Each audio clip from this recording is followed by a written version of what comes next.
ये देश के लिए उम्मीदों का एक बड़ा पिटारा अब से कुछ ही देर बाद 11 बजे खुलेगा। फिलहाल इससे पहले आपने देखा तमाम मंत्रियों के साथ उन्होंने फोटो सेशन करवाया और इस वक्त वित्त मंत्री निर्मला सीतारमण संसद के लिए पहुंच रही है और इसके बाद यहां पर तमाम मंत्रियों के साथ उनकी कुछ देर एक बैठक होगी और उसके बाद 11 बजे देश का आम बजट पेश किया जाएगा।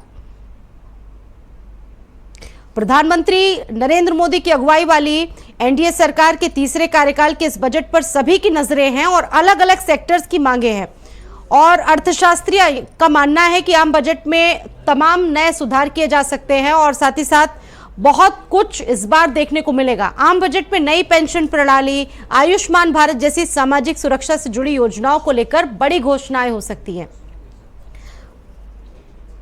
11 बजे देश का आम बजट पेश होना है और यह वित्त मंत्री का लगातार 7वां बजट है और इस बार बजट पे महिला, युवा, किसानों पर फोकस दिख सकता है। मिडिल क्लास को भी टैक्स में बड़ी राहत मिल सकती है और आपको बता दें कि वित्त मंत्री ने सबसे पहले मंत्रालय पहुंचकर अधिकारियों के साथ बैठक की और अब वो राष्ट्रपति द्रौपदी मुर्मू से मिलने के लिए पहुंच रही हैं संसद भवन। 7वें बजट में टैक्स स्लैब में बदलाव की उम्मीद मध्यम वर्ग को सबसे ज्यादा है और साथ ही साथ पेट्रोल, डीजल जो इस वक्त बहुत महंगा है उसको सस्ता करने के लिए उसे जीएसटी के दायरे में लाने की उम्मीद है और वहां से जुड़ी जितनी भी अपडेट्स है फिलहाल आपको बता रहे हैं। वित्त मंत्रालय के बाहर सबसे पहले टीम के साथ निर्मला सीतारमण ने बजट कवर को शो किया और अधिकारियों के साथ बैठक की। बजट कवर उन्होंने शो किया और यहां से वो राष्ट्रपति से मिलने के लिए पहुंच रही है। राष्ट्रपति से मुलाकात के बाद वो संसद जाएंगी। इससे पहले उन्होंने अधिकारियों के साथ बैठक की थी और फोटो सेशन उनका हुआ था। अब इस बजट के आम पिटारे में लोगों के लिए, आम लोगों के लिए क्या होगा कि देखना बहुत महत्वपूर्ण होगा। वित्त मंत्री निर्मला सीतारमण नए टैक्स रिजीम में हाईएस्ट टैक्स को रेट को कम करेंगी या फिर नहीं, और साथ ही साथ क्या ये बजट सबका साथ सबका विकास वाला होगा। और असमानता देश के लिए एक बहुत बड़ी चुनौती बना हुआ है। रोजगार के लिए क्या इंतजाम होंगे, महिलाओं के लिए इस बजट में क्या होगा, आम आदमी की ख्वाहिशों पर क्या मुहर लगेगा, ये देखने वाली कई ऐसी बातें हैं। तो मोदी सरकार के तीसरे कार्यकाल का पहला बजट आज पेश होने जा रहा है। वित्त मंत्री निर्मला सीतारमण इस बजट को पेश करेंगी। बजट को लेकर पहले से ही तमाम कयास लगाए जा रहे हैं। आम आदमी को इस बजट से बहुत सारी उम्मीदें। राष्ट्रपति से मुलाकात करने पहुंची वित्त मंत्री निर्मला सीतारमण। आम बजट को राष्ट्रपति द्रौपदी मुर्मू ने मंजूरी दे दी है। वित्त राज्य मंत्री पंकज चौधरी भी राष्ट्रपति से मुलाकात करने के लिए पहुंचे। बड़ी अपडेट आपको बता रहे हैं, राष्ट्रपति से मुलाकात करने के लिए पहुंची वित्त मंत्री निर्मला सीतारमण। मोदी सरकार के तीसरे कार्यकाल का ये पहला बजट जो आज पेश होने जा रहा है और इससे पहले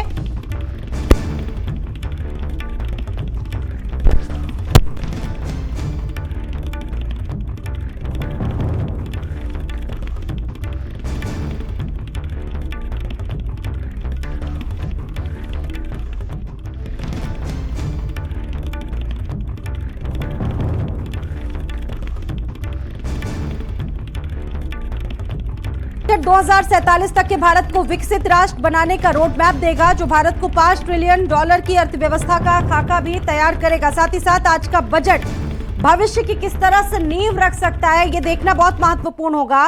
और आज राष्ट्रपति से मुलाकात करने के लिए पहुंची द्रौपदी मुर्मू से उन्होंने मुलाकात की। आप देखिए उनका मुंह मीठा करवाया। जो औपचारिकताएं होती हैं, जो फॉर्मेलिटीज जो होती हैं, वो तमाम फॉर्मेलिटीज पूरी हुई। पंकज चौधरी जो कि वित्त राज्य मंत्री थे वो भी मुलाकात करने के लिए पहुंचे। दीपक मेरे साथ मौजूद है, सीधा रुख करेंगे दीपक का। दीपक, आज का दिन बहुत खास है, आज उम्मीदों का दिन है, अपेक्षाओं को पूरा करने का दिन है, लेकिन ये तस्वीर भी बहुत महत्वपूर्ण है। जब निर्मला सीतारमण मुलाकात करने पहुंची थी राष्ट्रपति द्रौपदी मुर्मू से, उन्होंने उनका मुंह मीठा करवाया और इसको किस तरीके से? जी बिल्कुल स्वाति, आज का दिन काफी अहम माना जाता है और पूरे देश की जनता का जो निगाहें है वो सदन के अंदर टिकी हुई है। और जब निर्मला सीतारमण 11 बजे बजट का पिटारा खोलेंगी तो जनता को बहुत ही उम्मीद है कि खास करके महंगाई का जो मार जनता झेल रही है उसका कुछ ना कुछ समाधान सदन के अंदर निकलेगा। आज हालांकि निर्मला सीतारमण राष्ट्रपति से मुलाकात की और राष्ट्रपति उन्हें मुंह मीठा करके सदन के जाने के लिए उनको विदा करती है। अब देखना ये होगा कि जब सदन के अंदर निर्मला सीतारमण पहुंचती हैं और जब बजट का पिटारा खोलते हैं तो महिलाओं को क्या कुछ उम्मीद है, महिलाओं को एक भारी उम्मीद है। क्या कहे कि यदि बात कर ले तो निर्मला सीतारमण भी महिलाएं हैं, तो महिलाओं की जो उम्मीद है उनके साथ काफी जुड़ी हुई है। वहीं यदि हम यूथ से बात किए थे तो यूथों का कहना है कि इस बार कम से कम सरकार रोजगार पे खास करके पहल करे, क्योंकि लगातार देश में जो बेरोजगारी का दर है वो बढ़ते हुए नजर आ रहा है। हमारे साथ यहाँ पे कुछ लोग भी मौजूद हैं, हम इनसे भी जान लेना चाहेंगे। आज बजट पेश किया जाएगा, निर्मला सीतारमण आज बजट पेश करेंगी, कैसे आप इसको देखते हैं और क्या उम्मीदें हैं सरकार से? बजट में क्या सर एक्सपेक्टेशन क्या है? नहीं, बजट जब पेश हो जाए तो उसके बाद ही ना अपने रिएक्शन देंगे। Sir also sir the naval ship के बारे में कुछ कहना चाहेंगे? आगे डिफेंस सेक्टर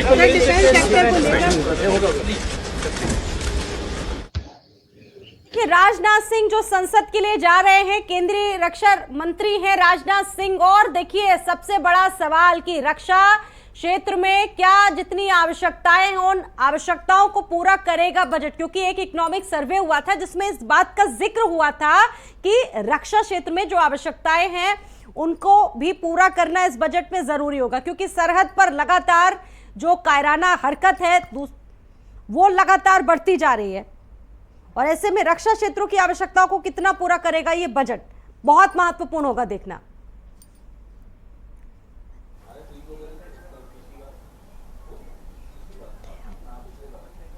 तो ये बजट 2047 तक के भारत को विकसित राष्ट्र बनाने का रोड मैप क्या देगा। और संजय चौहान मेरे साथ मौजूद हैं, बातचीत संजय से करेंगे। संजय, महज 1 घंटे का वक्त बचा है बजट पेश होने में, लेकिन उससे पहले ये तस्वीरें, अब सवाल यह है कि तमाम लोगों की आवश्यकता है ये बजट पूरा होगा। चाहे रक्षा क्षेत्र की बात करें, देखा गया कि सरहदों में लगातार तमाम घटनाएं घटित हुई, हमारे देश के तमाम जवान शहीद हुए।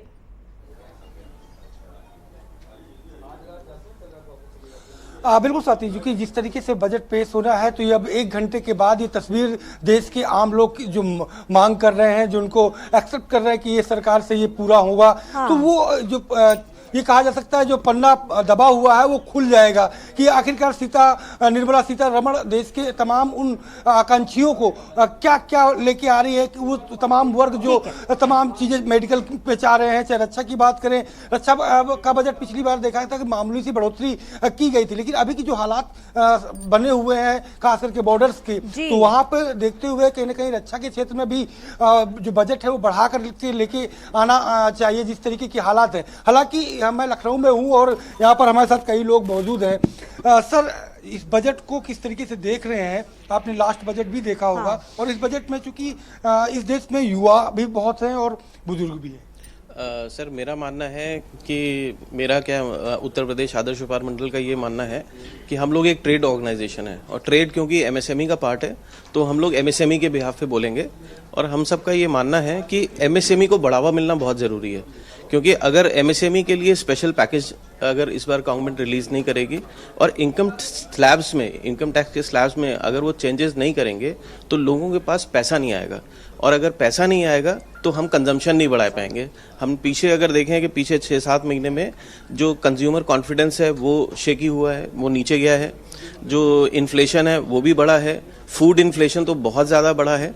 और इन सबको काबू में करने के लिए जो सरप्लस मनी जो मीडियम क्लास को चाहिए वो जब तक गवर्नमेंट रिलीज नहीं करेगी through income tax, benefit in income tax, तब तक मुझे लगता है कि ये सब चीज़ों को अचीव करना मुश्किल होगा। युवाओं को स्वावलंबी बनाने के लिए एमएसएमई की बात करी आपने, एमएसएमई तो सरकार के एजेंडे पर है ये योजना, तो क्या टेक्निकल तौर पर ये कमजोर है? देखिए, इसको थोड़ा सा समझना बहुत ज़रूरी है कि जो परसेंटेज अगर हम देखें तो अनफॉर्चुनेटली 100% में 99% माइक्रो सेगमेंट है और 0.5-0.6% के आसपास स्मॉल सेगमेंट है और बाकी जो है हमारा मीडियम एंटरप्राइज है। अब यहाँ पर ये बहुत ज़रूरी है समझना कि जब तक मीडियम जो माइक्रो सेगमेंट है इसको हम स्मॉल सेगमेंट की तरफ नहीं धकेलेंगे, मतलब उनको बढ़ावा नहीं देंगे, वो स्मॉल सेगमेंट में बढ़े, स्मॉल सेगमेंट मीडियम एंटरप्राइज में बने, और मीडियम जो एंटरप्राइज हैं उनको कहीं ना कहीं हमको शिफ्ट करना पड़ेगा लार्ज एंटरप्राइजेस में, तब हमारी इकोनॉमी में शिफ्ट आएगा और ये ओवरऑल इकोनॉमी में भी इसके इफेक्ट्स आएंगे और साथ में जो एम्प्लॉयमेंट है वो रेस करेंगे। जिस तरीके से बात कर रहे हैं, अगर ब्याज दर की बात करें, आम आदमी अगर बैंक से ब्याज लेता है या सामान खरीदता है, लोन कराता है, तो उसे टैक्स उसे ज़्यादा पेड करना पड़ रहा है। लेकिन अगर वही पैसा वो खुद एफडी के तौर पर लेके जाता है, इसमें कितना बदलाव की जरूरत देख रहे हैं? इसमें तो बहुत बदलाव की ज़रूरत है, क्योंकि अब समय आ गया है कि कोविड से हम लोग पीछा छुड़ा चुके हैं और उसकी वजह से जो डेफिशिएट था उसको कवर अप करने के लिए आरबीआई ने जो इंटरेस्ट रेट है वो बढ़ाए थे। लेकिन 2024 में हम लोग का मानना है, आदर्श व्यापार मंडल का मानना है कि जो इंटरेस्ट स्लैब्स हैं इसमें बहुत रिडक्शन की ज़रूरत है, तभी ये एमएसएमई और कॉमन पब्लिक के लिए ये कुछ राहत की सांस मिलेगी। और साथ ही साथ जो इनकम टैक्स का स्लैब है 7 लाख में जैसे आप छूते हैं, वैसे ही आपको 28,000 का एंट्री टैक्स देना होता है। ठीक है। इसे किस तरीके से देखें? ये एक बहुत बड़ी प्रॉब्लमेटिक है, क्योंकि 2 रेजिम आज की डेट में हमारे यहाँ चल रहे हैं। तो ठीक है हमारे संजय, आपके आदर्श पास व्यापार मंडल का वापस मानना है लौटूंगी कि और इसको शहरों में सिर्फ भी एक regime में हमारे convert तमाम करें। जो सहयोगी हैं वो मौजूद हैं। जितेंद्र हमारे साथ मौजूद हैं, दिल्ली से हमारे साथ दीपक मौजूद हैं और आप जानकारी दे रहे हैं वहां से। एक बार रुक कर लेते हैं हमारे सहयोगी जितेंद्र का फिरोजाबाद से। फिरोजाबाद में आम आकांक्षाएं क्या हैं? जितेंद्र, इस बजट को लेकर आपने लोगों से बातचीत की होगी, उनका क्या कहना रहा? आपके पीछे भी तमाम लोग मौजूद हैं, क्या चाहते हैं वो लोग? देखिए, बिल्कुल हर वर्ष बजट की उम्मीद में गृहिणी अपने हिसाब से चलना चाहती हैं, व्यापारी अपने हिसाब से देखते हैं बजट को, और जो आम व्यक्ति है वो अपने हिसाब से। लेकिन उम्मीदें सबकी रहती हैं कि इस बार जो बजट आएगा वो बेहतर होगा, हर वर्ग को इसका लाभ मिलेगा। लेकिन उम्मीदों के कितना अनुकूल रहता है, कितना प्रतिकूल जाता है, ये सब चीजें बजट के बाद सामने आती हैं। मेरे साथ मैडम हैं अनुपम शर्मा जी। बजट पेश होने जा रहा है, किस रूप में लिखती है एक हाउस वाइफ होने के नाते या एक सामाजिक नेत्री होने के नाते? बजट तो हर वर्ष ही आता है। हर वर्ष जैसा भी आप भी बोल रहे थे कि एक उम्मीद होती है कि बजट जो है वो हित में आएगा, समाज हित में, बजट ऐसा हो जो देश हित में हो। ये बिल्कुल सही बात है। लेकिन कुछ चीजें हैं जिनका विशेष ध्यान बजट बनाते समय रखा जाए तो मुझे लगता है सभी के लिए बेहतर होगा। जैसे हम बात करें जो मूलभूत आवश्यकताएं होती हैं एक व्यक्ति की, रोटी कपड़ा और मकान, इसमें सबसे बड़ी आवश्यकता जो है भोजन है। और आज हम देख रहे हैं कि सब्जियां तक इतनी ज्यादा महंगी हो चुकी हैं कि एक आम आदमी के भी कहते हैं ना कि हद से बाहर निकल चुकी हैं। अब सोचना पड़ता है कि क्या हम टमाटर खरीदें, क्या हम ये सब्जी लें। इवन टमाटर, आलू जो ऐसी सब्जी है जो शायद हर घर में बच्चे भी पसंद करते हैं, आज वो खरीदना ही मुश्किल होता चला जा रहा है। तो अगर देखा जाए गृहिणी के हिसाब से रसोई जो है वो बेस है पूरे परिवार का। अगर वहीं से महंगाई आरंभ हो जाएगी तो परिवार के लिए मुझे लगता है कि सरवाइव करना मुश्किल हो जाएगा और बहुत ज्यादा मुश्किलें बढ़ती चली जाएंगी। तो मेरा तो यही कहना है कि बजट जब भी तैयार किया जाए तो एटलीस्ट बेसिक चीजें जो है, मूलभूत आवश्यकताओं वाली जो चीजें हैं, उन पर ध्यान दिया जाए कि वो गरीब और मध्यम वर्गीय परिवारों के हिसाब से ही उनकी कीमत है। बिल्कुल बिल्कुल। देखिए, एक हाउस वाइफ चाहती है कि परिवार में जो किचन है वो बैलेंस रहे, महंगाई की मार ना पड़े। आप एक व्यापारी हैं, किस रूप में इस बजट को देखते हैं? क्या उम्मीद होनी चाहिए आने वाले बजट में? देखिए, बजट का मतलब ये होता है जिसमें सरकार अपने पिछली साल के जो लाभ और हानि है उसका ब्यौरा प्रस्तुत करते हैं और नई साल के लिए टारगेट सेट करते हैं। जब तक सरकार अपनी फ्री की रेवड़ियां बांटने बंद नहीं करेगी, क्योंकि उसमें पैसा ही नहीं होता है सही कामों के लिए, और जीएसटी का सरलीकरण जब तक नहीं होगा, 2 काम व्यापारियों के हैं, क्योंकि एक तो जब तक जीएसटी मार झेल रही है, उससे राहत के लिए इस बजट में क्या होगा, इसकी ओर सबका ध्यान जाएगा। किसानों की एमएसपी की मांग लंबे समय से चली आ रही है। 750 किसानों ने अपनी शहादत दी। उनकी एमएसपी को बढ़ाने के लिए बजट में क्या है, इसको देखना होगा। भारत की सेना को आपने 4 साल के ठेके पर रख दिया। अग्निवीर जैसी योजना लाकर भारत की सेना को कमजोर करने का काम किया। आपके खुद के घटक दल कह रहे हैं कि अग्निवीर वापस लो। उस अग्निवीर योजना को वापस लेकर सेना की भर्ती पुरानी स्थिति में 17 वर्षों के लिए जैसे पहले होती थी वैसे बहाल किया जा रहा है और उसके लिए बजट निर्धारित किया जा रहा है कि नहीं किया जा रहा है, इसकी ओर नौजवानों की निगाह होगी। तो युवाओं का रोजगार, किसानों की एमएसपी, देश की जनता को महंगाई से राहत, ये बड़े मुद्दे होंगे जिसकी ओर इस बजट में लोगों की अपेक्षा है और वो अपना ध्यान देंगे। व्यापारी वर्ग जीएसटी से परेशान है, उसको आप क्या राहत देने जा रहे हैं? क्योंकि जीएसटी की मार दो तरफा पड़ती है, एक तरफ व्यापारी को पड़ती है और दूसरी तरफ उपभोक्ता को पड़ती है। जितना आप टैक्स बढ़ाते हैं वो कहीं ना कहीं घूम फिरकर जनता के ऊपर आता है और महंगाई बढ़ती है। तो इसलिए ये तमाम मुद्दे हैं जिसकी ओर हम सबका ध्यान रहेगा। क्या आता है बजट में उसके बाद अपनी प्रतिक्रिया देंगे। जहां तक दिल्ली और पंजाब का सवाल है, दिल्ली का बजट तो मैं अभी से लीक कर सकता हूं। दिल्ली को पिछले 9 साल से 325 करोड़ से ज्यादा नहीं मिल रहा है। उसका सिर्फ एक कारण है कि दिल्ली की जनता ने आम आदमी पार्टी को चुन लिया, दिल्ली की जनता ने अरविंद केजरीवाल को अपना मुख्यमंत्री बना दिया।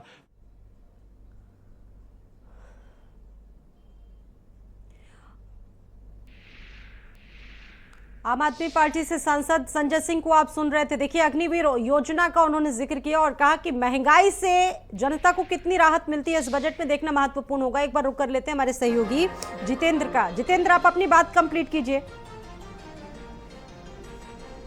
दीपक मेरे साथ मौजूद है। दीपक, दिल्ली में लोगों का क्या मानना है? क्योंकि अभी संजय सिंह को सुन रहे थे, उन्होंने कहा कि दिल्ली वासियों के साथ पिछले कुछ सालों से लगातार ये सरकार उनको कुछ दे नहीं रही है। अब सवाल यह है कि लोगों का क्या सोचना है, दिल्ली में लोगों का कौन कौन सी आकांक्षाएं हैं दिल्ली में लोगों की बजट को लेकर? जी बिल्कुल स्वाति, आपको बता दें कि यदि हम दिल्ली की बात करें तो लगातार हम आम आदमी पार्टी को सुनते हुए नजर आए हैं और आम आदमी पार्टी ने आरोप लगाया है कि पिछले 9 सालों से दिल्ली को सिर्फ 325 करोड़ से अधिक बजट नहीं दिया जा रहा है, क्योंकि वहां पे आम आदमी पार्टी की सरकार है। तो कहीं ना कहीं ये जो आरोप लगते हुए नजर आ रहे हैं, अब देखना ये होगा कि जब आज सदन के अंदर बजट का पिटारा खुलता है तो दिल्ली वालों के लिए क्या कुछ खास रहता है। हालांकि यहाँ पे हमारे साथ कुछ लोग भी मौजूद हैं, हम इनसे भी जानने की कोशिश करेंगे। आज बजट पेश किया जाएगा तो कितनी उम्मीदें हैं, क्योंकि लगातार जो राजनीति हो रही है खास करके बेरोजगारी को लेकर के, महंगाई को लेकर के, जनता को क्या उम्मीद है इस बार बजट से? बजट से इस बार बहुत उम्मीद है, क्योंकि जैसा कि हम देख रहे हैं पेट्रोल जो है, पेट्रोल की कीमत एकदम रफ्तार पकड़ रही है।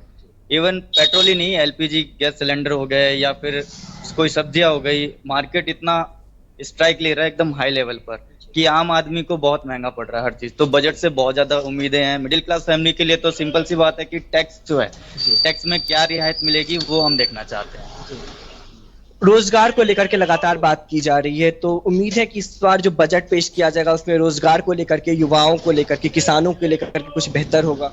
जी बिल्कुल, रोजगार को लेकर देखिए इस बार जैसा कि एग्जाम जो हैं इतने लीक्ड हुए हैं एग्जाम पेपर, उसकी वजह से जो रोजगार के ऑप्शंस हैं यूथ में ज्यादा जो है ये एकदम बैठ सी गई है कि हाँ रोजगार की उम्मीद है। उनको सबसे ज्यादा उम्मीद है कि कब तक जो है ये ऐसे चलेगा। इस साल भी ऐसे हुआ, अगले साल कब तक ये। तो रोजगार को लेकर भी यूथ में काफी ज्यादा प्रोत्साहन है कि कुछ नया होगा, तो ये बहुत सारी उम्मीदें हैं इससे। जी बिल्कुल स्वाति, आप देख सकते हैं कि लोगों का एक उम्मीद है कि इस बार जो बजट का पिटारा खुलेगा तो खास करके युवाओं के लिए कुछ बेहतर होगा, क्योंकि देखा जाता है कि जिस तरह से देश में बेरोजगारी बढ़ रही है, लगातार जो आरोप लगाए जा रहे हैं कि देश में बेरोजगारी दर बढ़ा हुआ है, कहीं ना कहीं जो देश के युवा हैं वो आज बेरोजगार होते हुए नजर आ रहे हैं। तो अब देखना ये होगा कि तकरीबन महज 45 मिनट और बचा हुआ है कि जब बजट का पिटारा खुलेगा और निर्मला सीतारमण बजट पेश करेंगी तो युवाओं को लेकर के, किसानों को लेकर के और देश के सैनिक को लेकर के क्या कुछ खास रहने वाला है, ये सबसे अहम रहने वाला है। क्योंकि हमने तमाम राजनेताओं को भी सुना है, चाहे आम आदमी पार्टी की बात कर ले या फिर दिल्ली में कांग्रेस की बात करें, तो लगातार कई आरोप लगाए जा रहे हैं केंद्र सरकार पे कि जो महंगाई का दर है वो कहीं ना कहीं लौटूंगी वापस। ठीक है दीपक, जितेंद्र भी मेरे साथ फिरोजाबाद से मौजूद हैं, एक बार रुक कर लेते हैं फिर जितेंद्र का। जितेंद्र, आपने भी लोगों से बातचीत की, उनका क्या कहना है, वो क्या कुछ चाहते हैं आज इस बजट में? देखिए, हर व्यक्ति बजट में कुछ ना कुछ अपडेट चाहता है। व्यापारी चाहता है टैक्स स्लैब में लाभ मिले, एक छात्र चाहता है कि एजुकेशन में कुछ सब्सिडी आए, और एक गृहिणी चाहती है कि जो किचन है उसमें कुछ सस्तापन आए, जिससे महंगाई की मार उस रसोई पर ना पड़े। तो महंगाई के कारण लोग परेशान हैं। मेरे साथ ट्रांसपोर्टर भी हैं, ये बताएंगे कि ट्रांसपोर्ट व्यापार में किस तरह इस बजट को देखा जाता है, क्या उम्मीद इससे लगाई है आप? ट्रांसपोर्टर्स के लिए जो है एक तो सबसे पहली चीज तो ये है कि जीएसटी वाले भी बहुत परेशान करते हैं इसमें, तो थोड़ा सा जीएसटी वगैरह पर भी, जैसे वैसे चूड़ी पर तो जीएसटी नहीं है लेकिन अन्य चीजों पर जीएसटी का बोझ बहुत ज्यादा पड़ता है। और जो देखा जा रहा है आमतौर पर कि सरकार के जो नुमाइंदे हैं या जिनको कानून का प्रतिपादन करने के लिए रखा गया है वो विधिवत तरीके से नहीं करते हैं।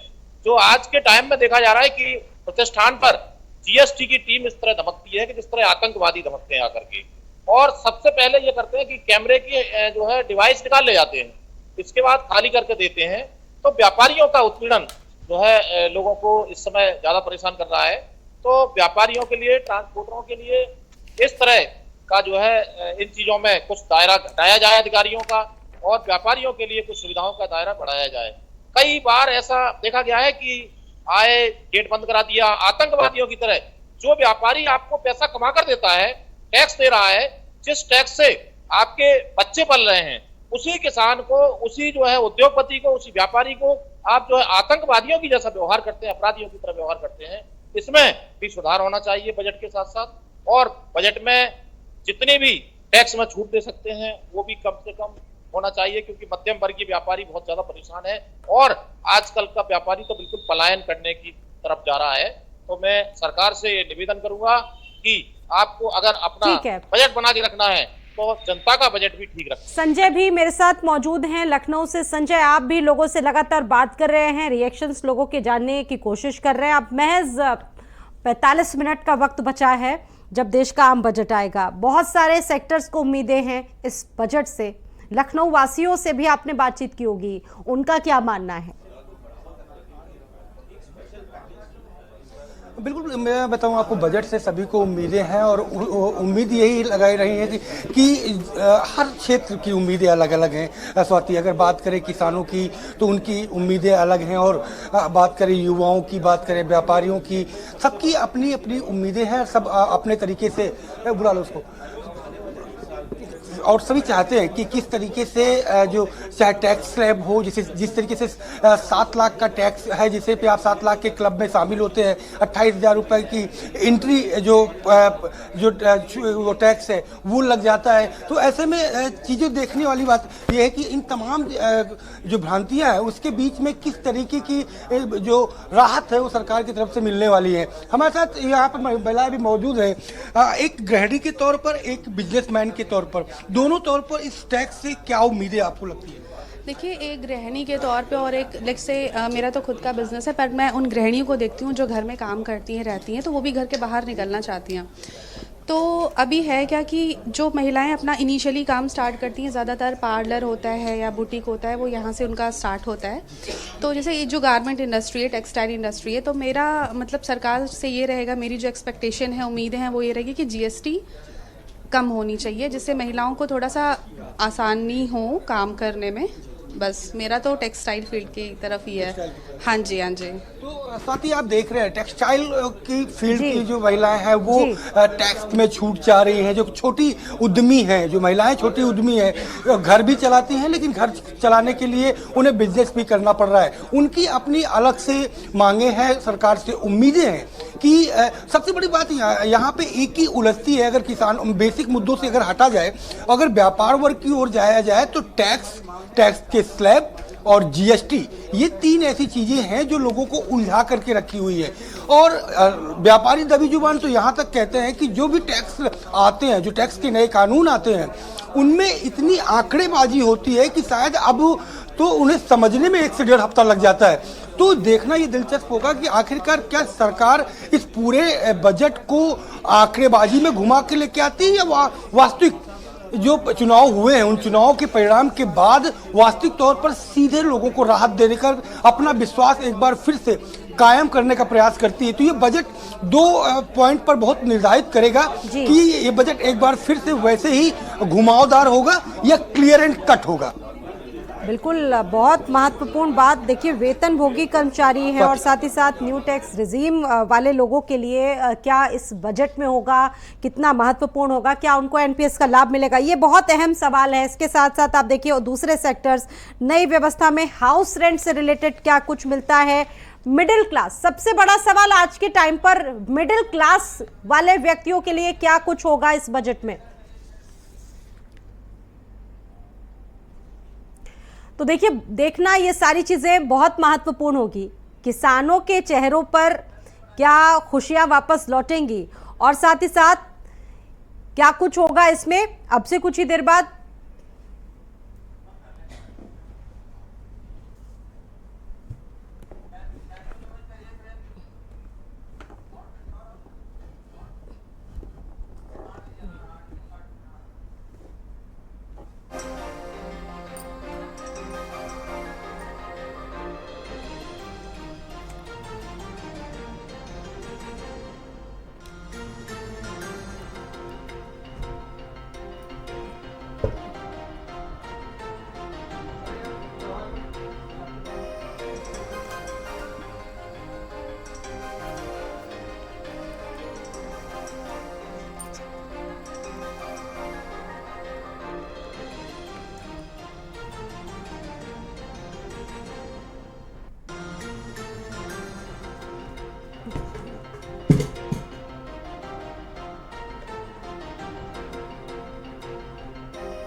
फिलहाल आपको एक महत्वपूर्ण खबर बता रहे हैं आगरा से, जहां पर 25,000 करोड़ की हेराफेरी हुई है। बम विस्फोट के बाद चर्चाओं में आए जोन्स मिल के मामले, जैन जो पूरी तरह से